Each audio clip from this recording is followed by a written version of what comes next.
So true. Yes, the wizard behind the curtain. Yes. Yes. So we're in front of the curtain. Indeed we are. Happily so. Hi, everybody. This is WGSN-DB, Going Solo Network Radio, TV, and podcast #1 Internet Singles Talk Network. And this is Let's Talk About Dating with Barry and Christine. Hi, Barry. Hi, Christine. So today's topic, and Barry and I are going to go deep with this one because there's just so many surface ways to talk about this, and we don't do that. No. How to heal from a heartbreak. So I think from my point of view, and I was thinking about this a lot since the topic came up, why did you get your heart broken? What was in your control? What could you have done differently? And what are you going to learn from it? Right. Because we just want to blame the other person and they were shitty and we don't have to do anything different and we'll just move on and lick our wounds and tell our friends what a bad person the other one was and that we'll just meet somebody nicer. And we don't think about, what was our part? And you and I are big fans about talking about what was our part. Well, the thing is, it's not like we haven't had our own personal experiences with getting a no, none at all. Not at all. It might have been us. Let's just say we speak from experience. Lots. But the thing is, like I say, was there is definitely a temptation. It's almost like having a quick fix. Like, some people would like to get drunk for the buzz. Somebody likes to complain about their ex, like, how could they? They did this to me, and get sympathy from their friends, as you were saying, so they can feel better about their wounding, which is really backwards. Because the thing is, if you want to be healthy and whole and have a happy relationship, why would you want to keep picking open the wounds? If you have an emotional wound, it's emotional and not physical. It's the same thing, though. We keep picking at it, it doesn't heal.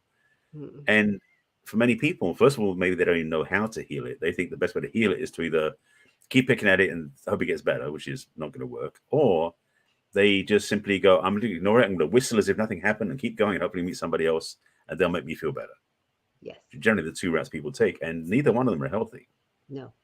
And the problem with you keep doing the same thing, that's the perfect path for discouraged. Well, then I'm going to give up on dating. There's no good people. There's only yucky people. I'm only going to keep getting my heart broken. Yep. And if you want to be in a healthy, happy relationship, that's not the road to go down. No, I mean, a couple of quotes to throw out there for the fun of it. I did do this as a TikTok video a few weeks ago, which is a quote from George Santayana about those who fail to learn from the history are doomed to repeat it. And the thing is, if you've gone through heartbreak more than once, and you're noticing, especially if you look back with clear vision, not rose-tinted glasses, but clear vision, you start to notice, hang on a second, that's happened before. Because if you don't learn from your history, guess what? Your next one can do exactly the same thing again.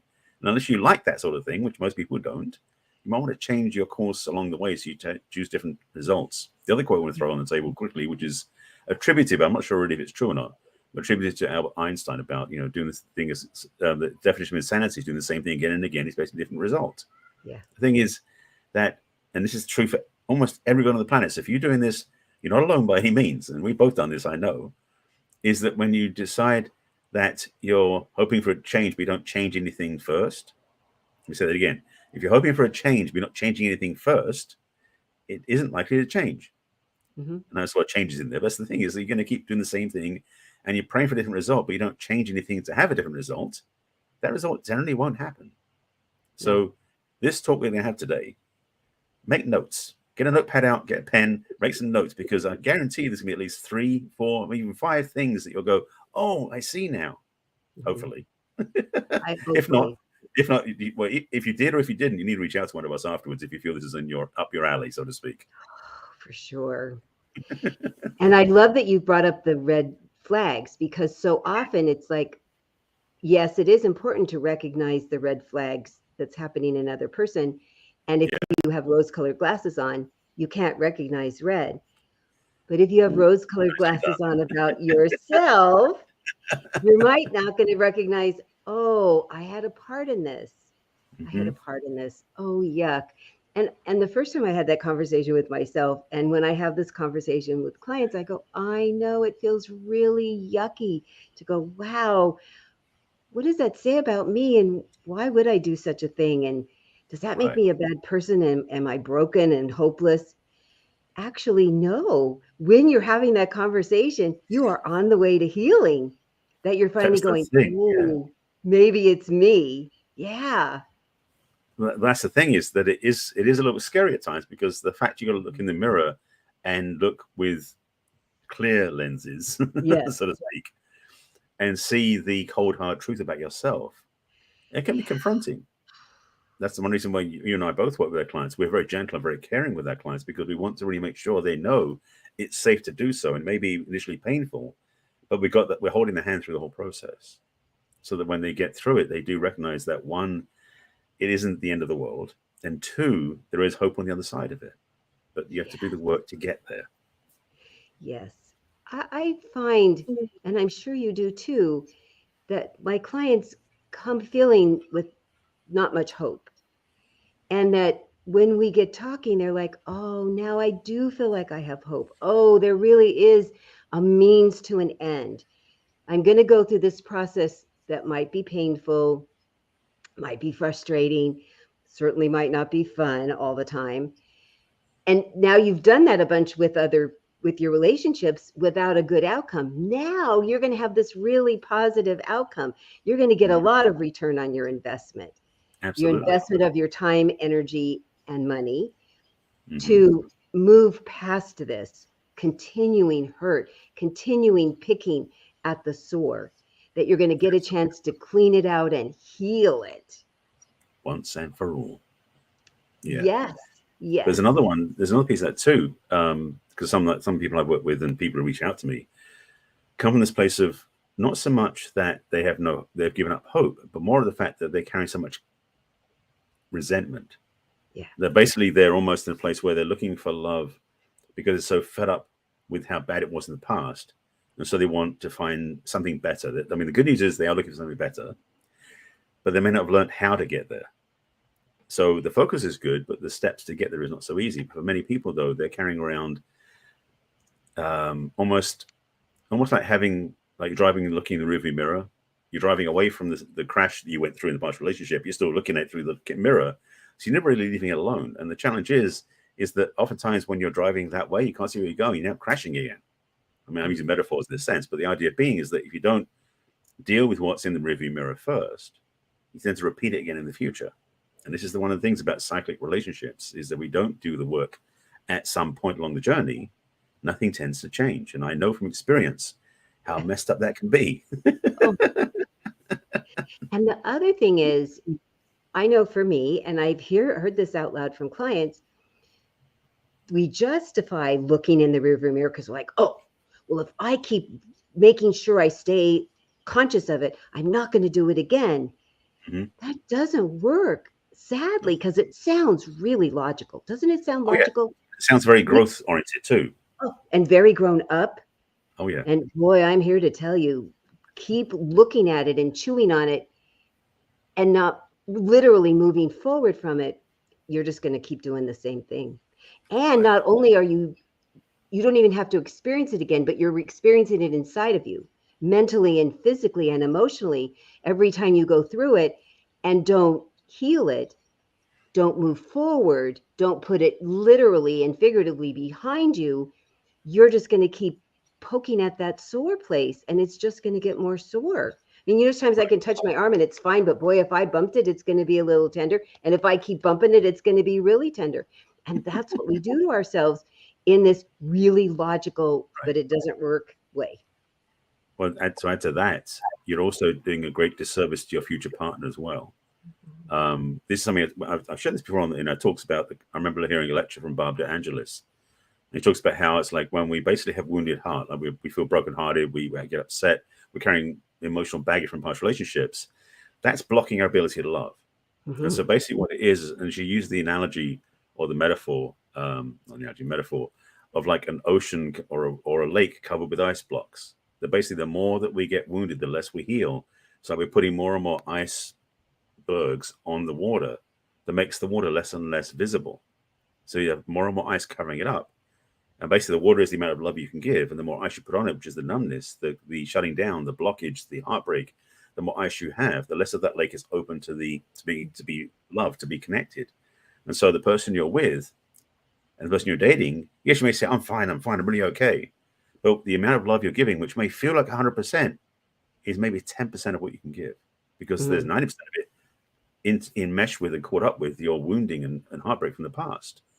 So you're not only hurting yourself, but you're also not providing a full participation to your new partner. So nobody's going to win. No, it is lose-lose for everybody. Absolutely. And we put these barriers around our heart because it's gotten battered and bruised. So, okay, that's when you and I suggest take time off from dating. Let's work on the healing, because you do need to heal your heart. And then you can take away all these guards, because the reason we get hurt is because we don't have a good filtering system. We don't listen to the filtering system we have innate. It's gotten damaged. It's gotten pushed around. It's gotten completely confused by some of the messages we got growing up in our past relationships as an adult. So when we've healed that, I've learned my instincts are wonderful. Nobody that's not good for me is going to get through ever. So I don't have to stay on guard 24/7, which is exhausting. I can just keep meeting everybody in a very open, not, they can't have my heart, but I feel open-hearted to let them, let me see who they really are, and if they can be open-hearted. And then if it is working well, then you can open your heart more. But when you've got all those locks and barriers, there's no way even the most wonderful person's going to get in.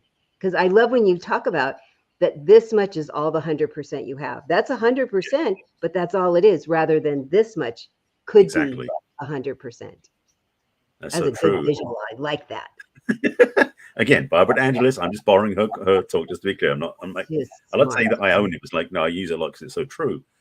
The other piece that I want to add too is that, and you mentioned this, I want to underscore it, underline it, is that when you have done the work where your heart is healed, you can be wide open in your loving expression to other people. And those people who don't match, those people who may be reminding of the past, no longer have that attachment to you, which means they don't get in. And it's not like you have to keep your heart protected and reserved to be afraid of that happening. Because again, when you've done the healing work, there's no fear there anymore. No. You've done the work, you protect yourself the right way, and you come with an open-hearted but very empowered place that chooses more wisely, that you are actually aligned to the values and aligned to what you want to get. And you're no longer running the old tapes inside about worthiness or not deserving or settling down or that other crap that doesn't work for you anymore. Yeah. And this has been so fun. The client that I was talking to this morning, she's now recognizing and really realizing when those thoughts are coming up, and she's going, oh, no, I don't buy that thought anymore. Because we all think, oh, we're just going to push it away and it's going to go away and it's never going to be there. We spend a lot of time bringing this old thought forward over and over, poking at it, revisiting it, talking about it, churning on it. So, okay, it's just an old habit. So how do you undo an old habit? You replace it with a new one by saying consciously, oh, this is an old habit.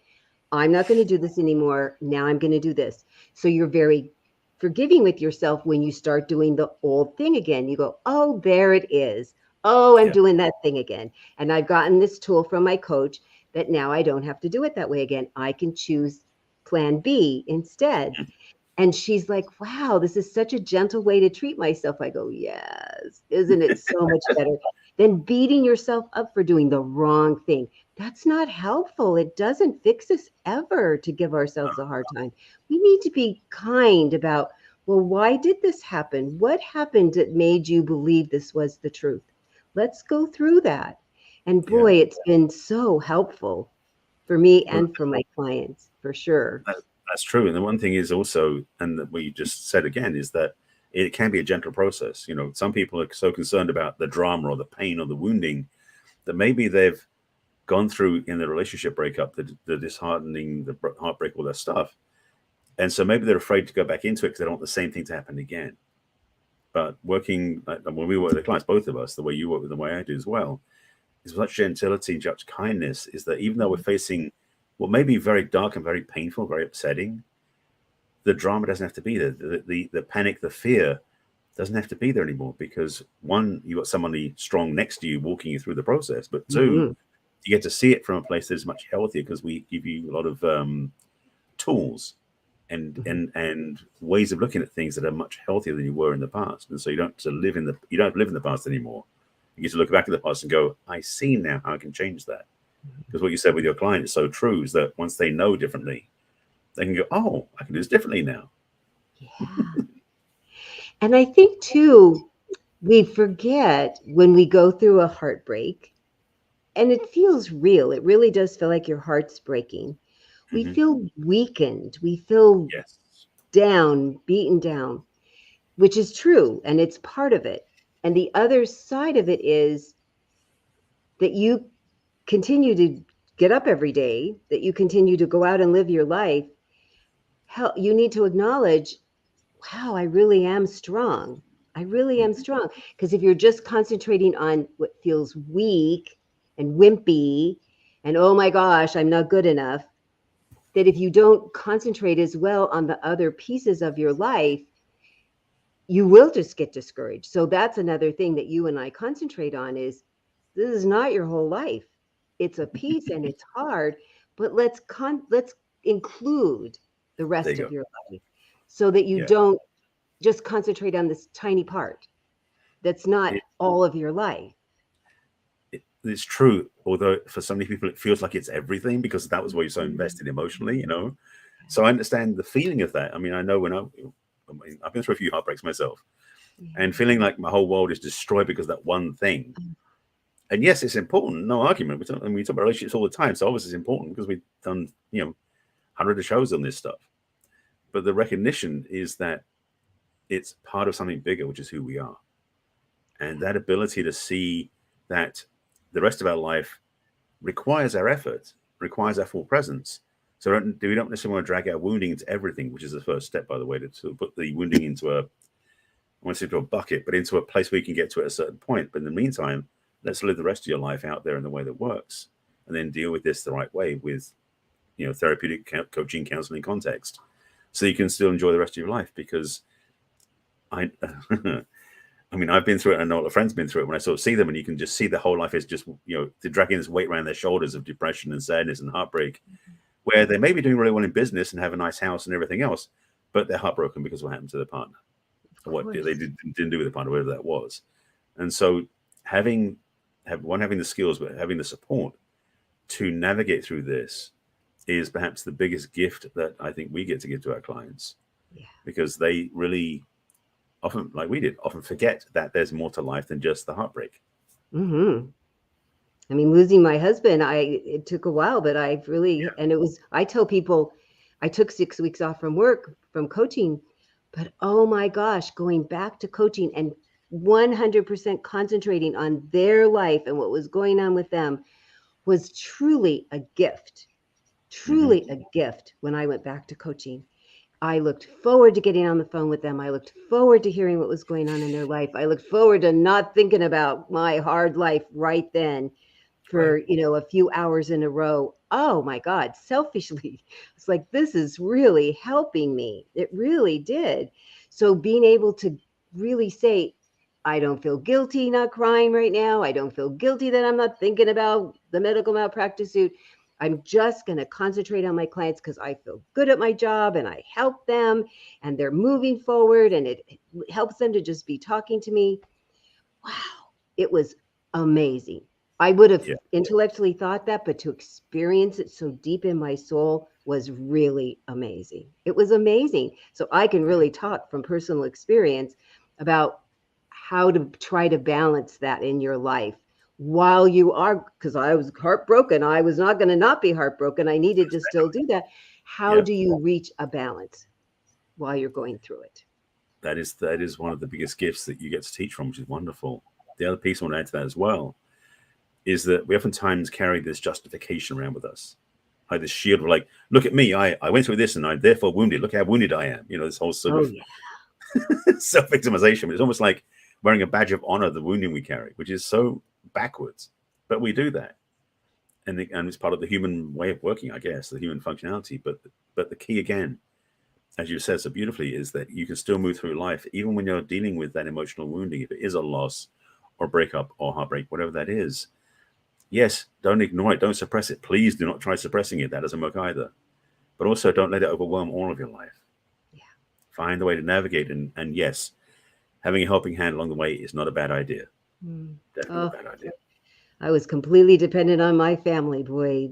Here, Hmm. they came here, and then when they were gone, they were still available on the phone. Because one of the really weird things was when it'd come to the end of the day and Tony'd come home and he would always go, so what happened today? I mean, I didn't talk people personally, but I talked about situations, and I loved telling him.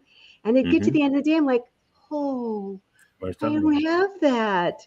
My Hmm. person's not here. So I'd get on the phone with my sister, like, oh, I have to talk about my clients because it'll make me feel better. And I'd cry and carry on. But I had to figure out how to still get that because Right. I, I think I took it a little for granted. I always said thank you, but I didn't appreciate how much I was going to miss that. There were so many Right. things, but this was so in my face. Hmm. Weird because we'd done it together for 4 years. Yeah. Every day I would talk about my clients. It was so fun. Oh, it was Yeah. hard. I can feel that. Absolutely. Yeah. And that's the other part is those gaps in a way that you had with that relationship, especially if it's a long-term relationship, that maybe ran for 10, 20, 30 years, whether it's divorce or death or something else that created the separation. Those familial and comfortable place you have with your partner that are no longer there, that's part of the grief process in a way. That's part of the healing. And if you can transfer or transpose them onto somebody else to participate with, obviously things that are not sexual based, unless that's your kink, but to be able to do things where you get someone else to be the ear that listens to you when you talk about stuff, or the person you just go for a walk with in the evenings because your partner isn't there anymore. Those gifts can be wonderful things you can do for yourself without any effort, and just find a friend to do that with. But the thing about it is don't get stuck there. Mm-mm. Don't get stuck in that morose experience, that Mhm. experience, because it is part of the process. Dealing with great loss is the key is grief. I mean, the tool is grief, the vehicle is grief. And grief, something I do a lot. I've done a work with spiritual counseling with grief, and it's such a key part of the process to recognize that grief is grief, meaning that it doesn't have to be structured. It's not something you can ignore, and it's not something you fix. Grief does its own thing, and your best way of dealing with grief is to let it be itself, to let the grief flow through you. And if you do find things like you did with finding your sister to be the substitute temporarily for her to be the listener whilst you vent and voice and share about your day, Yeah. that's part of the healing process too. But also at the same Mhm. time, the grief is still working because it's part of that thing. And a quote I reference a lot of times from a Marvel show about what is grief except love persevering, is the grief only happens if you love. Meaning that if you lose somebody you don't care about them, it's not going to be grief. But if you do have love for that person, grief's part of the post experience, which has to be expressed. And the truth is, the bigger the grief is because the bigger the love. So Mhm. in a way, I don't want to say this is celebrate it, but don't condone it, and don't judge it, and don't try to suppress it. Again, grief is part of the healing process, same as heartbreak is part of the healing process. Dealing with those pieces, working through them, is the journey to wholeness again, to Mhm. become healthy and loving again. Like you said, having an open heart. Yeah. So many good points. And allowing it to be there, not Hmm. push it away, not ignore it. I I I knew it and then I experienced it. It's really part of the healing. It Yeah. really is. It's like putting antiseptic on it rather than just slapping a bandage on it and now it's going to just stay there infected. It was really part of the healing process to go, this is when I stood in the cereal aisle and cried, those first time Yep. I went to the grocery store and there was his favorite cereal. And I just stood there and I cried until I was done crying. And then I moved on. You just recognize I'm feeling sad and I'm feeling sad because of this, because I miss the person. I miss the traditions. I miss the sameness. I miss the companionship. You just acknowledge it and go, yep, sucks, hate this part right now, because you're really not truly. Some people cry longer, but you're not going to Yep. cry all the time forever if you allow the feelings there and then you do something else that is celebratory for you, is healing for you, is, so many of my widowed friends, I have cats. We know they do their drive-bys a lot on the video. The ones that have dogs, they were so grateful they had to go outside. Yeah. Their neighbors would often, they go, no, I have to do this. I have to take them outside a few times a day. And it was very healing for them. I mean, sometimes they'd stand out there and cry because they used to do the walks together with their spouse. And it still got them out in the fresh air and the sunshine and touching Mother Earth. And it really was in tandem, the grief and the healing at once. So no matter what caused your heartbreak, trying to balance, yep, it sucks and I'm going to feel it 100%. And along with it, capital A, capital N, capital D. This is so important. That is such an important word. Do something that makes you feel good. Do something that makes you feel whole. Do something with somebody who will understand and be sympathetic and not get over it, or it's been so long, or try to make you stop crying if you're in the middle of crying. I knew who to call if I needed to just cry, because I knew the people that wouldn't be comfortable with me crying. Right. So that's really essential, is to keep saying it's okay to feel both. It's okay to feel a whole bunch of things at once. And I think we don't always give ourselves permission for that. No. It's for a lot of us, it's kind of the, got to move on. You can't stay still. And I think maybe it's true. I want to say it's true for more for men than women. I think it's for both, is that we do have this presumption that we need to get on and get over it. That spending time in melancholy or letting it flow or being upset, letting tears flow at any point can feel almost something wrong with us, that we're broken somehow. And in a sense we are, but that's the thing, is that it's okay to have that experience. The biggest challenge for some people is that they got to be so perfect, so whole, so complete. They don't allow themselves to have emotional flooding, to be upset, to be crying, to be heartbroken, to feel wounded and not know what to do with it. That's okay to have that experience. Yeah. One of the biggest pieces, and that's key. Sorry. No, and you got me all excited that when you were talking about how, like the balls, you hit the ball and they go the same distance on both sides. So you're feeling how much love you felt is how much grief you're going to feel. Yes. The same way that as much as you allow yourself to do the healing, that's how much happiness you can now have again. I mean, that was so amazing to me to watch the scale. The day that we all were sitting around the dining room table, sending out emails about Tony's death and when the memorial thing was going to be. And all of a sudden I looked, there were like 15 people and I went, oh my God, he does all of our taxes. Who is going to do our tax now? And we all laughed.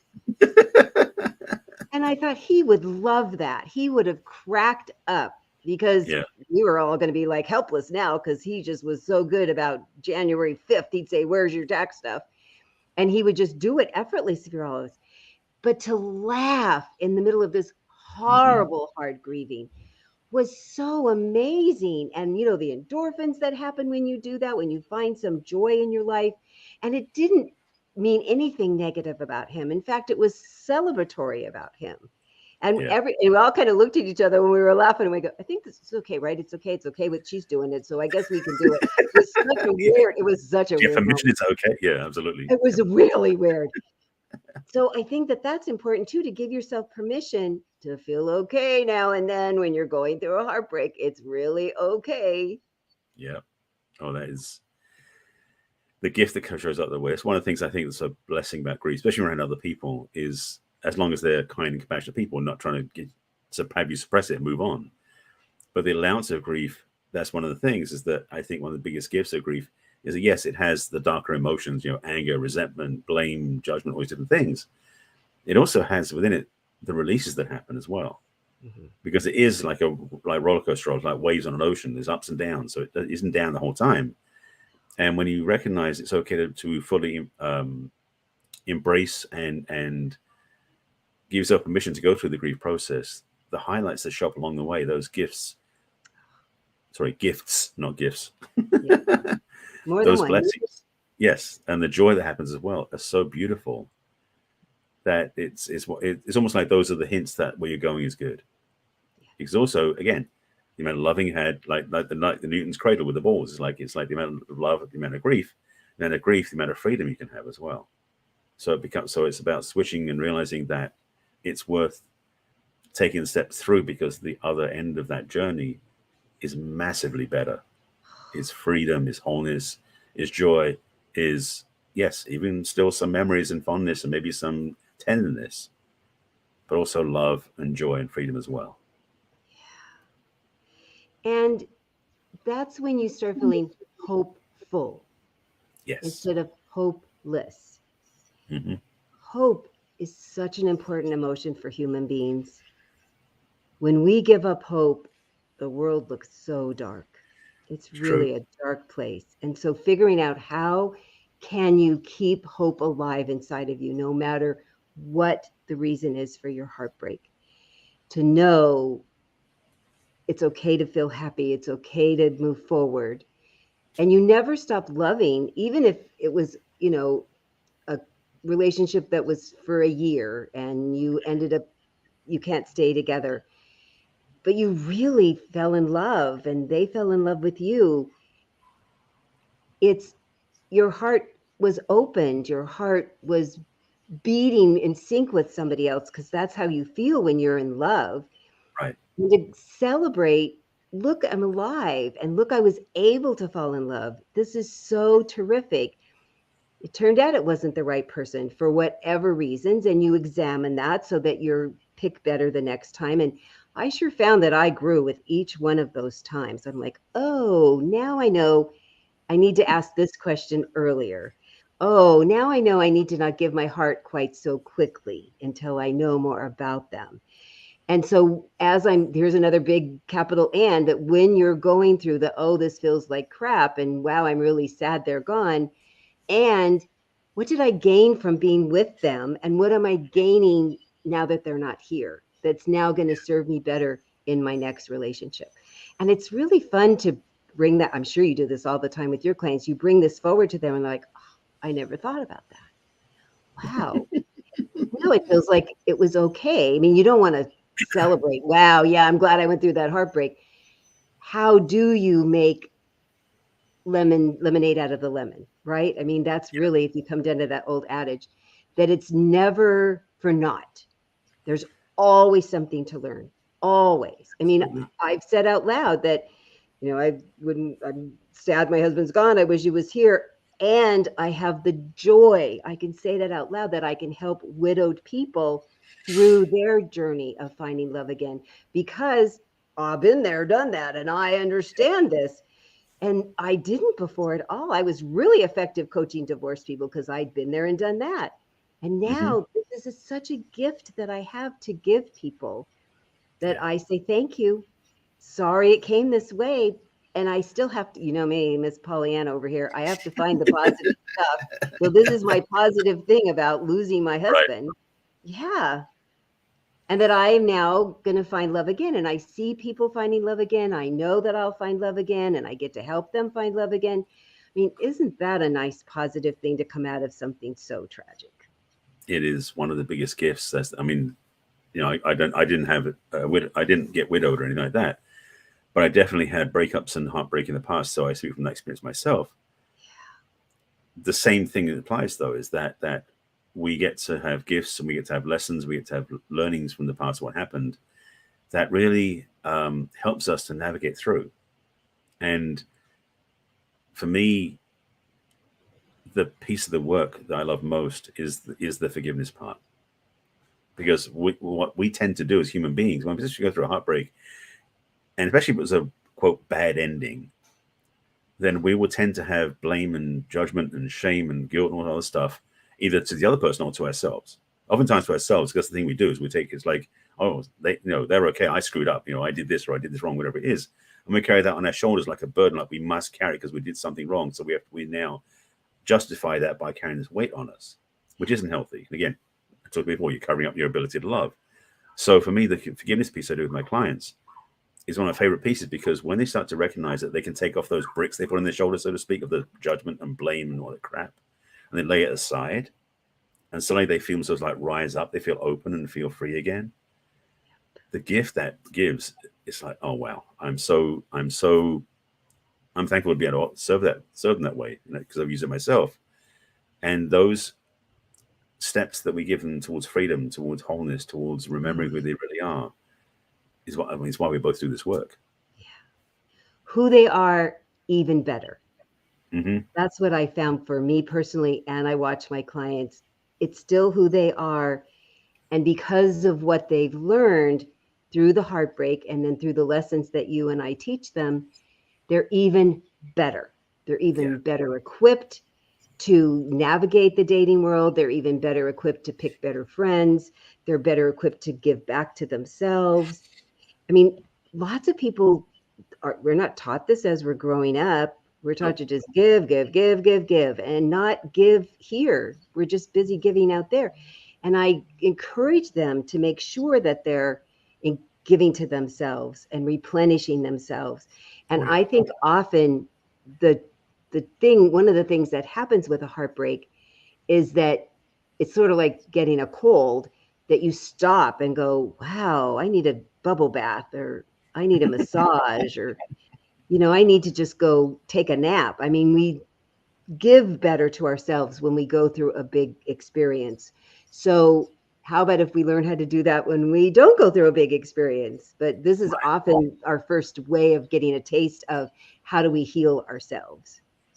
Yeah, I mean, I've told this many times, and if I watch my videos on YouTube or follow me on social media, I talk about self-love a lot in my work, because, and it isn't a Pollyanna self-love thing. It's really about when we find the relationship with ourselves is worth supporting and embracing and healing and growing and become thriving in our own relationship with ourselves.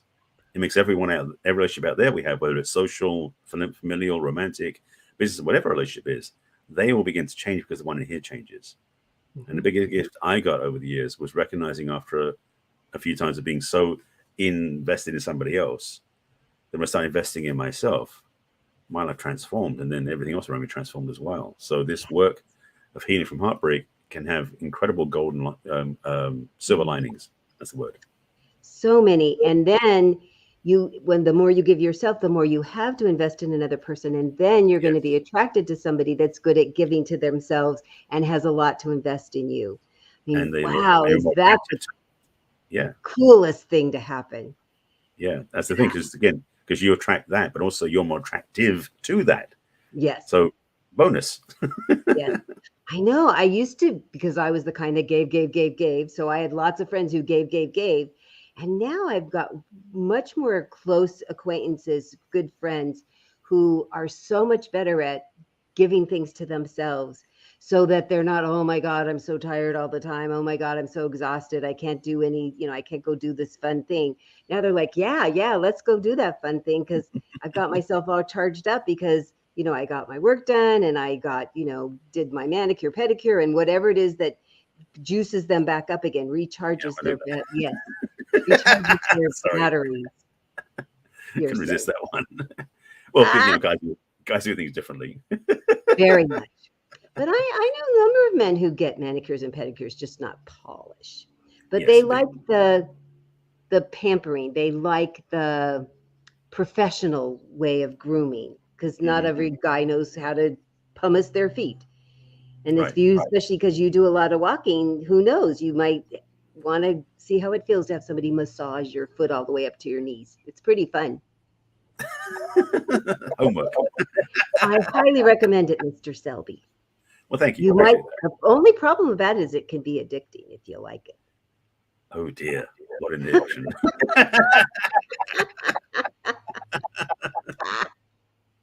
It's a nice thing to be addicted to. There's way more worse things to be addicted to. Oh yeah. So the other thing I wanted to talk about too, just to touch on, is the moderation part. So the one thing we do have in control is to take opening our heart a step at a time. Yes. To not give it away too quickly, to not open your heart until you know that this person would honor that. So sometimes we've talked about we were loved, we had a committed relationship and it didn't work out. And sometimes we get our heart broken where we moved too fast. We just got too excited. we really put on those rose-colored glasses, and there were so many red flags that we didn't see. And we weren't confident enough to hold back. Mm-hmm. And I don't mean this negatively, holding back. It's like anything, you take steps, you take little, like in the Mother May I game, you modulate your steps so that often our heartbreaks were really unnecessary, which is really a sad thing to say, but they really were. I've been there. I know. Gave my heart too fast, fell in love, got all excited about somebody before I validated that they were okay with that was really going to work for us. Right. Yeah. And that's the thing is that heartbreak. Well, we can carry the thing about we should judge ourselves because we made a mistake and that sort of stuff, which is again that's added infliction you don't need to deal with. But the thing about heartbreak is it is something that happens even when we make mistakes about choosing. Mm-hmm. And ideally, from every relationship, we learn something, so it's no longer a mistake anyway. We get value from that, and we get to grow because of that. But that's the thing is, I love the thing about moderation. So there's such a gift because for many people there is a sense of like I want to be healed so I can move forward and get a new relationship. Frankly, there's no rush. Mm-hmm. And especially if you've had a long relationship where maybe there was compounding wounding happening over time before you broke up. It wasn't just like it was going on perfectly and it ended. A lot of times the relationship has shown its clues about ending for quite a long time. And so you've been building up this amount of toxicity from the relationship. Mm-hmm. And if you spend the time to really go deep and heal and clear out the best vessels, so to speak, so that you become whole again and release that toxicity, so to speak, to transform it, to change it, to be free of it, then loving it gets easier again. But it's like, yes, if you run before you can walk, in a sense, you can trip over. So it is wise advice, counsel to do it in moderation, to take steps, to get support again, handhold along the time. And for both you and I do help our clients as we're even re-entering the dating space, so that it's not so when you do get off base or off course, you have course correction feedback from us to help you. So yeah, it's good. It's good to take the steps carefully and wisely. Yes. And with a guide. We're good guides. That's our job. We are good guides. So that's why I tell people, you're going to date while we're talking. Probably. Definitely going to be different. Definitely going to be different. And you won't fall off a cliff this time. I see the cliff coming way ahead of time, and we're going to keep you back. We're going to keep you on the road. Oh, yeah. We're going to put up gates. I mean, really. And people say, oh, this is the big thing too. Everybody just thinks they know how to date, and they just don't. Everything that you've done in your life, mostly, you've had to learn. That's the same way about dating. It doesn't mean that you're not smart. It doesn't mean you're not good at a whole bunch of other things. And probably you're good at other things because you went to school or you had mentors or you learned on the job training. That's what we do. We help people learn how to navigate the dating world in a more heart-centered, helpful, healthy way for you personally. That's the other thing. I love the way we work. It's never one size fits all. It's not just, step A to Z. We're so customizing for people and really listen to what their backgrounds are and where they are today. And I love that because I think that we are very unique in this field, that this is how we work. So many people have a formula, which I am not saying is bad. I'm just saying it doesn't fit everybody. And that's why I like that you and I both can be so much more customized in our individual work with people. Absolutely. The thing about the standard resource kit or the steps 1 through 10 that people just spout and give out to everybody, one size doesn't fit all. No. And I for like you and I've got 40 years in my tool bag of things I've learned and skills I've learned and background teachings and methodologies. And no client so far I've worked with needs all of that stuff. No, They may need some of it, maybe some this piece. There are some well-used tools in the tool bag. Get used a lot, but not all the time. And there's some tools I use once in a blue moon, because what I get clearly is, and as you said, it's like we customize to our clients' needs because every client's different. That's the joy. One reason I love doing this work is because it doesn't get boring. Never. And that's the gift that my clients bring me, is they bring a different experience different each time. And yes, sometimes the clients seem similar to each other, but I know when we start diving in, it's like, oh, you're different. Oh, of course they are. Yeah. I love doing that too, because I'll go, Oh, yeah, that's very unique to you. And oh, yeah, this other part, so normal. And I talk to people like this. I think that's really reassuring. This is not the first time I've heard that story. And this is what we've done in the past with people. And this has been their success story on top of it. And this is what we do for you personally. This is what we're going to do that'll help you move from here to there. And I think that that's what gives people a lot of hope when they start working with this. And when they listen to this and they go, oh, because this is what I hear a lot. Oh, I can tell you would treat me as an individual. And I think that that's just, we all want to feel that way as a person, right? Absolutely. Absolutely. You know, it's like, I mean, I treat my clients basically how I would want to be treated, frankly. Yeah. You know, with dignity, respect, with kindness, with personalized attention. Because especially when we, again, back to the start topic about healing from heartbreak, I know what it feels like. You know what it feels like. And so do our clients. So it's creating that, it's almost like, how do we nurture, how do we hold up an egg, you know, safely? It's like, how do we take care of our clients is with that sense of comfort and safety. Yes, we can be blunt when needed. But if you're walking with a wounded heart, our first thing is going to be, let me help you. Let me help you support that. Let me, you know, let me be your guide and help you learn how to love that part of you back to wholeness again. Because That's once definitely you've healed, the world can truly feel even better than before absolutely. you even got involved with the person that your heart ended up getting broken. Mm-hmm. And the other thing too is that it'll help you be even more compassionate to the person. Maybe you're the person that needs to break up and they're the person that's madly in love. I think it will help you have more compassion and be even more gentle with them if you've now had a time of gentle healing for you. I mean, I just think it's going to make the world a better place when people learn how to heal in this better way. That's how we're changing the world, one person at a time. All we can do, right? That's what we do, one It's person what at we're a about. time. Yeah, That's and that's exactly that for me is the thing, is that the amount of wounding on the planet, the amount of just discomfort people carry, it's, I won't say it's unnecessary, but it's certainly not needed. no. And I mean, I wish we could teach like millions of people how to do this, because some of you walking around the planet either in relationship or not in relationship, because of with that wounding from the past, that discomfort, that hurt heart, that the new partner is not going to resolve for them. They may feel loving from them, but again, it's that relationship with self. The self-love piece I took out earlier is the key to that gift, which is not just I love myself, which yes, ideally you do that. But secondly is, oh, I have compassion for myself. I care about what happens to myself. I take care of myself.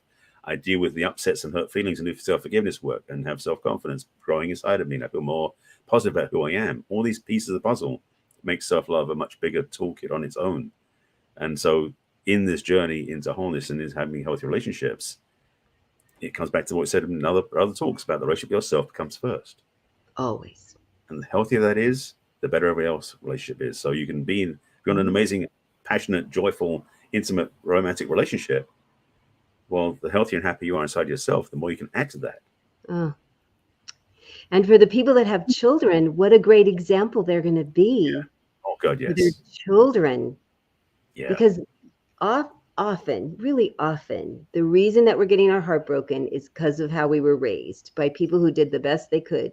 Well, now you're learning even better so that you can be a better example for your children. Not only is your life going to be improved, but you give them an opportunity to not have the same baggage, the same misnomers about love and relationships that we often were raised with. It gives Yeah. you a chance to help the next generation pay it forward. That's the gift that keeps on giving. I think so. I really do think so. And it's like, you put a pebble in the middle of a still pond and where did the concentric circles end up? And how Yeah. wonderful when you hear that, wow, it really helped four people down the line. Oh yeah. And just a little illustration that I know somebody I know who's um, on their third marriage, and their son is just on his third marriage as well. So the visited patterns, the inherited patterns and programming that kids take on, why not give them inherited patterns that are positive, that are uplifting, that are whole, that are healthy? The more you can demonstrate to them by how you live your life, especially after heartbreak, the happier and healthier they're going to be when they get to that point in their lives too. So Very it's, yeah, the gift that keeps on giving. Definitely. That's, yeah. Boy, Goosebumps that's on a that. hard thing too. You know, when you think, oh, I'm heartbroken, and why do I want to spend time with people that are happy? And maybe not right away, but eventually, please do, because it Mhm. will. Your heart will go, oh, I can have that again. Look at they're happy. When Yeah. you spend time around people that are happy with each other, I mean, I relish the time I spend with my friends that are happily married. It's a joy. It's not very fun to be around people that are fighting all the time. So I make time to go spend time with people that like each other. They like Yeah. spending time together. They're best friends. And even though I don't have that at the moment, I had it for a while and I will again. I Yeah. love being around them. I don't get jealous. I go, yeah, me too. Please, sometime That's soon, the I thing would is, like that again. yeah, when you see relationships out there that work, that really work well, getting jealous or getting like envious of that isn't a healthy way to be. But if you start looking and going, I can have that too, Yeah. obviously with somebody else, not with that person, Yeah. but I can No. have that. Careful. But you say, just have that place where you recognize you can have that as well. It's such a gift to yourself. So take anything you see out there that is positive, that is open, that is wonderful, and say, yes, I can have that as well. Yeah. And Yeah, spend time with it. absolutely. So if any of this is ringing true to you and you've had any of these experiences and, oh, they're so uncomfortable and horrible and awful, you Mhm. can talk to Barry or I. So Indeed. the way to get a hold of me is to go to my website, which is www.theperfectcatch.com, and fill out what's holding you back from love. And you'll get to make a complimentary conversation appointment with me. And we'll talk about what's been the heartache in the past and how to heal from it. Because you hear the other side's pretty darn good. You could Mhm. also send me an email at christine@theperfectcatch.com. And you can watch our past videos and sign up for my newsletter through Facebook and LinkedIn and Pinterest and Instagram and YouTube and, oh, I forgot one. Twitter. Twitter. Thank you, Barry. See, I so need you for so many things. I'm glad to help, glad to serve, I'm glad to be here. And how do So, people get a hold of you? indeed. So, how you can reach me, I also have a website, which is easier. It's my name, which is barryselby.com. And you can, on the front page of there, there's two options. One at the top of the screen, we can schedule a complimentary conversation with me, and we can see where you are, where you want to go, how I can help you, and what it works if we want to work together. At the bottom of the screen, you can sign up for my email list and just get notified each week of my weekly love emails I send out. On my site's also coaching information, next steps, working on my signature online program, some videos, a bunch of other stuff. My book is on there too, so you can go to my website for that. On social media, I'm definitely on YouTube. I have 1,500 videos up there now on YouTube, which is a lot. You can also follow me on other platforms. I'm on TikTok now. Yes, I've got some TikTok videos up. Managed to get that going. Instagram is the real Barry Selby. I shouldn't say this. Instagram is the real Barry Selby, but everything else, Twitter, LinkedIn, Clubhouse, TikTok, Facebook, Pinterest, and YouTube is Barry Selby. So you find me everywhere under my name. And You are any everywhere, Barry. say again? You are everywhere. I do what I can. And we together will be back next week on Yes, indeed. Thursday at 1:00. At 1 West o'clock Coast. Pacific and 4 o'clock Eastern, and all the times in between, with Yes, another indeed. interesting, scintillating conversation about Which might just, dating and relationships. Pardon? say it might just provoke you as well. I'm hoping. I'm hoping. In a We good want way. to be Yeah. thought provoking. I mean, that's really part of Yes. our shtick, right?